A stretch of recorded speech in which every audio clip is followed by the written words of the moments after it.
Slide to it takes an hour, and I have 15 slides.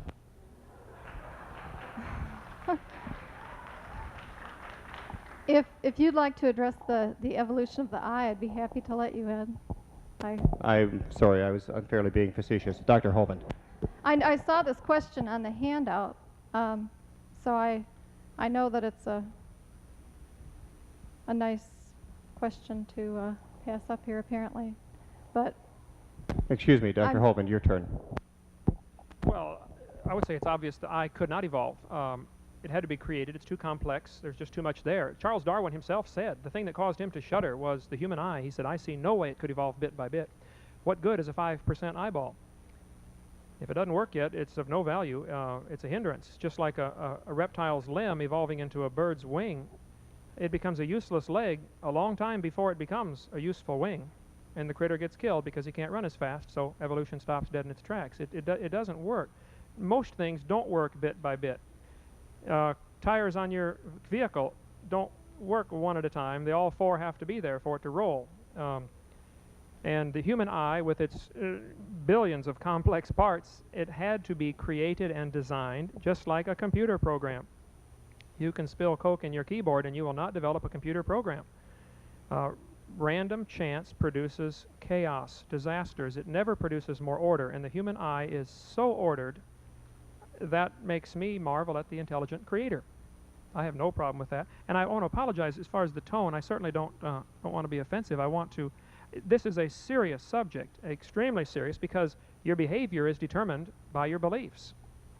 And we are watching a rapid decline in American culture and morals, I think, largely due to the teaching of evolution. I'm dead set against it.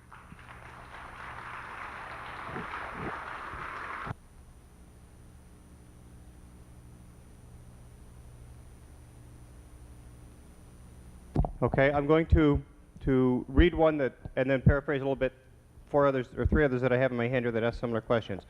The theory of evolution is based on interpretation of physical evidence, while the creation theory seems to be based on attacking unanswered or controversial issues of evolution. What concrete physical evidence support creation science?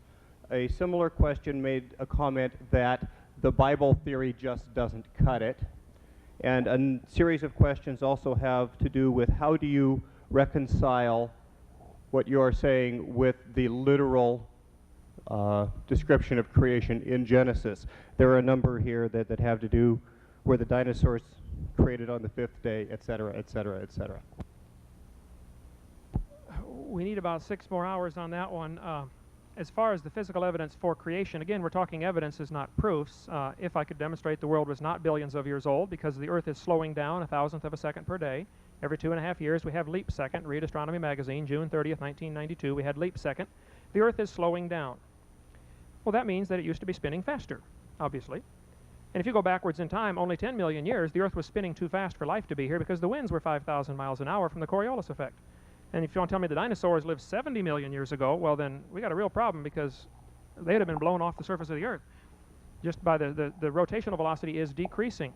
The sun is shrinking. The moon is getting further away. The Earth is cooling down. Jupiter, Saturn are all cooling down. I could go for days on physical evidences that the Earth isn't billions of years old, which of course does not prove creation, but it takes away the option of evolution. What evolution has done in the schools in the last 15 or 20 years in the textbooks, and I had lunch yesterday with a school board member in my county, and I'm very active in trying to get evolution out of the textbooks on the grounds that it is just a religion. I don't think they should teach evolution or creation in the textbooks. But what the evolutionists have done is they've used a very faulty logic. They're saying, well, we don't know for sure how it happened, but this is the best option.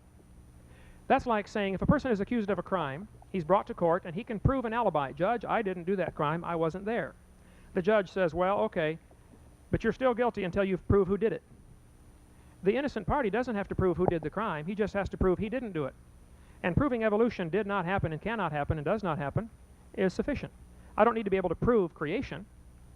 It is easy to disprove evolution, and that's the real problem is the subject of origins cannot be discussed without religious implications. Okay, I believe the question is more, what is the evidence other than the Bible? The evidence... Not against evolution, okay, but for creation. The evidence for creation is the complexity of life. It doesn't arise by chance. If an explosion in a print factory does not produce a book, it's too complex. And a random variation in chance will never produce anything like we see the complexity of life. So the example of the watch. I've never been to Japan. I've not seen the Japanese watchmakers, but there's one over there someplace. Here, it's too complex to have arisen by chance. And everything in biology is too complex to have arisen by chance. One paramecium is more complicated than the space shuttle, by far. To say it evolved is to greatly oversimplify the complexity of all biology that we understand. So I would have to stand and say, hey, here's the watch. There has to be a watchmaker, though I've never seen him. I would say, here's the creation. There had to be a creator. That's just that simple. I agree. That's going into the metaphysical. I've not seen him. I've not touched him. So. Okay, I'm going to follow that up then with the last of the questions, and again, this is more directed toward you. Okay. And we have a number here that ask the same thing, that have to do with the complexity of the human, as you just discussed and all. How does that rule out that, in effect, evolution is the mechanism by which God has created us? Yes. That again would go back to who do you think God is? What kind of God are you worshiping? Is it a God of random chance that doesn't know what he wants, or is it a God that knows what he wants? I'm sure the people in Japan did not throw the pieces in a dryer and let them clang around for 1,000 years and hope it developed a Casio databank watch. I think they had a design in mind when they went into it. And there is obvious design in the body, obvious design in everything in nature, and that speaks loudly of a very intelligent designer. Did I get off the question? Was the one about the Bible and where the dinosaurs fit in, or is that different? That was on that question too, wasn't it? That was on an earlier round, I believe. It was on the first half of that question. The summary of all of these is I think comes back to a question we asked earlier that I tried to summarize. Is it possible that evolution is the mechanism God uses? I would say it is not possible that evolution is the mechanism God uses. By evolution, we need to carefully define the term. If there are two very different things that are classed under the term of evolution. There is simple variation. Dogs developing new varieties of dogs, and they will say, hey, that's evolution. No, that's variation. That happens. Florida rabbits cannot breed with Alaska rabbits. They have delineated the species, and they are no longer interfertile. They can't produce a viable offspring. Alaska rabbits can breed with Iowa rabbits, and Iowa rabbits can breed with Florida rabbits, but the two extremes cannot. They have diversified. I understand all that, but that's not evolution. That's variation. They're still rabbits. It didn't change into a hamster or anything else. It's still a rabbit. So that's not evolution. There is no evidence for evolution ever having occurred unless you want to take evidences for variation.